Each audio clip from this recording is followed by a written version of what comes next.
Tom Reinhart, Deputy Director for Architecture, and we're here in the Architectural Preservation Lab at Mount Vernon.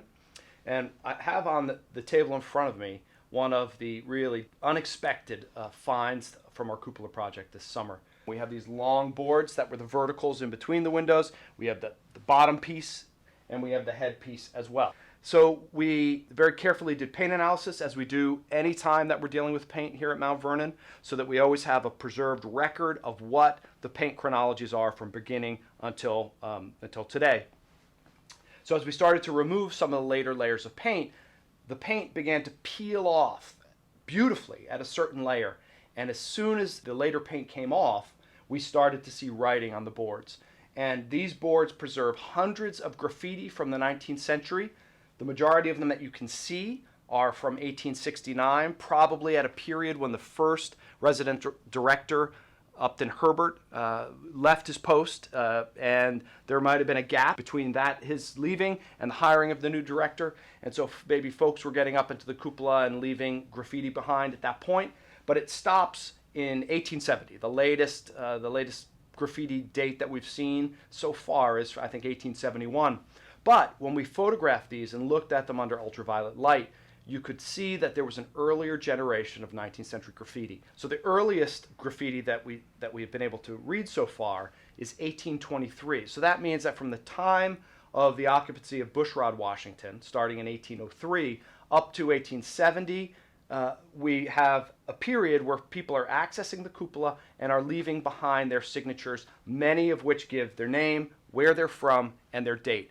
It serves as an unofficial guest book, and we are trying to correlate it between our official guest book to see if we can find the names that we're seeing on these boards in our official guest record from the 19th century. This discovery does not tell us anything more about George Washington, but it does tell us something about America's perception and their reverence for him in the 19th century. One of the signatures that we have was a gentleman from Vallejo, California.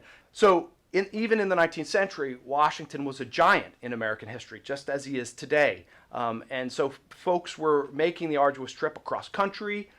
We have a signature from England. It really says a lot about how people felt about George Washington, even only 20 years after his death. One of the most exciting discoveries that we made is a very delicate hand that wrote Mary Custis Lee, Arlington, 1859.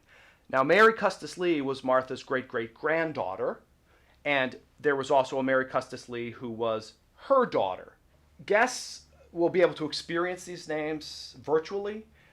We are going to reinstall these boards, and we're going to paint them. And we're going to paint them the color that they were in 1799, so they will be preserved, but under a layer of this protective coating and then a layer of paint. But how guests can experience them is online.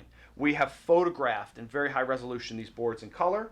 We photographed them in infrared, and we're going to crowdsource the transcription of these names. You can come to our website and try and find out who these people are. I think it's a really great study of who America was in the mid-19th century. So I think we're really happy to share that with our visitors, and you don't have to come here to participate in that great project.